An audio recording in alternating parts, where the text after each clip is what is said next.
Hello everyone, welcome to Toyeen Talks. How you doing? Thank you for watching. Till I'll see you in my next video. Stay safe, stay blessed. I love you. Bye.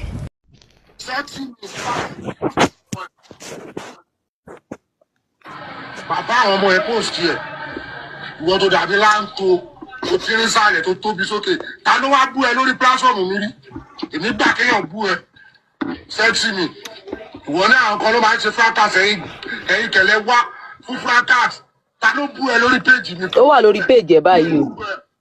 wọ́n torí pé tó bá ti pè é ìwọ lọ́ máa ń bìrì pé o mọ̀ràn sọ ìwọ tó dàbí láǹtó ìwọ tó tóbi sókè tó ti rí sàlẹ̀ láǹtó ìwọ tó post ọkọ ẹ lùkù mi dájú lùkù ọkọ ẹ post ọkọ ẹ. ṣé ẹ ń gbọ́ wèrè arọ máa ń bọ̀. Spicy gist. wàhálà máa ti ṣẹlẹ̀ jọ.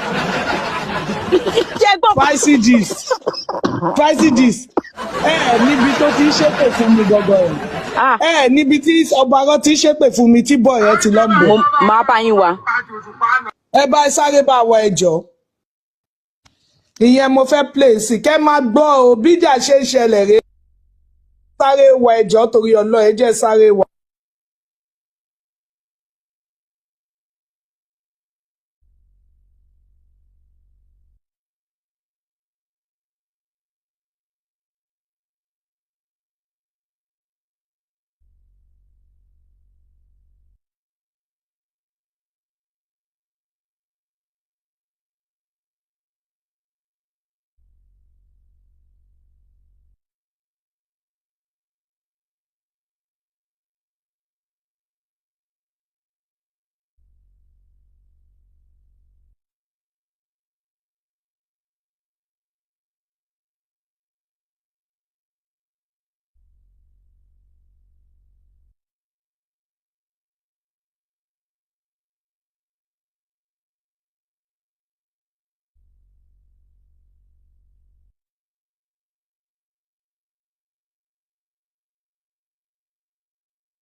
jẹ́ bá mi gbọ́ o wọ́n lọ́bàárọ̀ ò bú mi o torí bí títí kùsì máa ṣe ń dálẹ̀ rèé o bó ṣe máa ń bẹ̀rẹ̀ léléyìí o ẹjọ́ ẹ bá fetí gbọ́ wọ́n lọ́bàárọ̀ ò bú mi o ẹ máa gbọ́ o.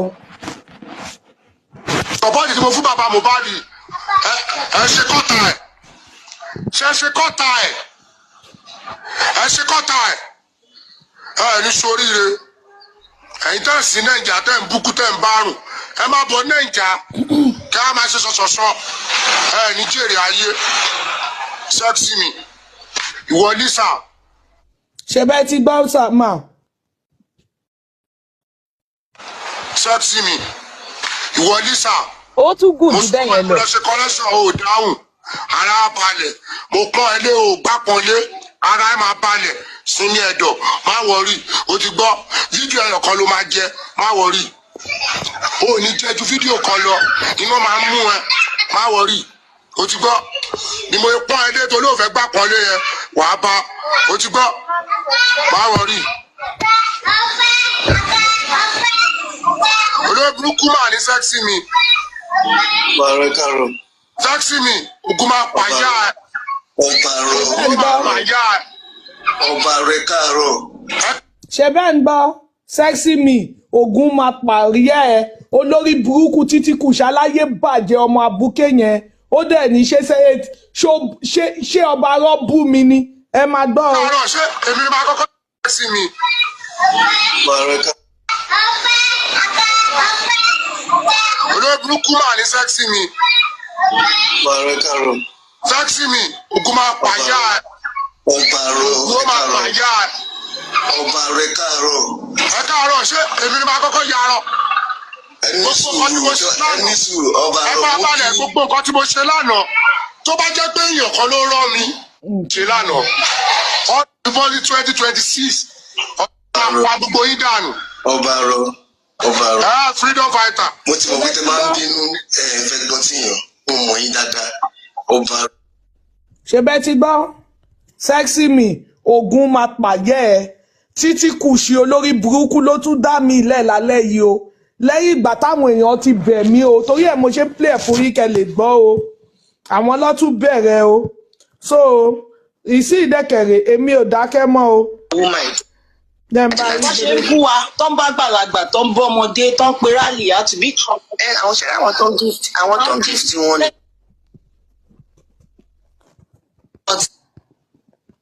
Wọ́n láwọn àgbàlagbà láàrin wọn. At least wọ́n láwọn àgbàlagbà láàrin wọn. Àwọn àgbàlagbà yẹn ò lè ní kọ́ dákẹ́ ni. Ilé la máa ń wọ̀ ká ti sọmọ lórúkọ náà. Àgbàlagbà yẹn Ìjọ́ àwọn ni mo sọ̀rọ̀. àwọn náà. Inú ẹ̀rọ tíjọ́ tí mo sọ̀rọ̀ mi pé lẹ́gbẹ̀ẹ́ mi tí mi ń bínú. Ṣé pé gbogbo ilẹ̀ kẹ́nu bò mí? Ó dé rọra gbẹ́nu dákẹ́ pò tọrọ lẹ sọ. Tí ọba rẹ ní yíyan lé nǹkan lọ kí wọ́n máa appreciate ẹ̀ náà. This is too much. Ọ̀rọ̀ yẹn lásán. Kò bá fi gbogbo èèyàn ṣe pé ìwọ ọ̀rọ̀ tán tó sọ yẹn. Ó pọ̀ o. Ó pọ̀ o. Ó pọ̀ o. Ó pọ̀ o. Kó jáde kó tiẹ̀ sọ̀rọ̀ dáríjì pàápàá. Ó pọ̀ o. Etí tó gbọ́ kọ́lọ́tí tó gbà lọ́kọ́ ló máa gbá bọ̀ o. ìyẹn fọbàrọ tó búya mi ẹ ní sí oríire ayé ẹ máa bàjẹ́ ní júmí èkó ó máa ṣe òfò.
Sexy me.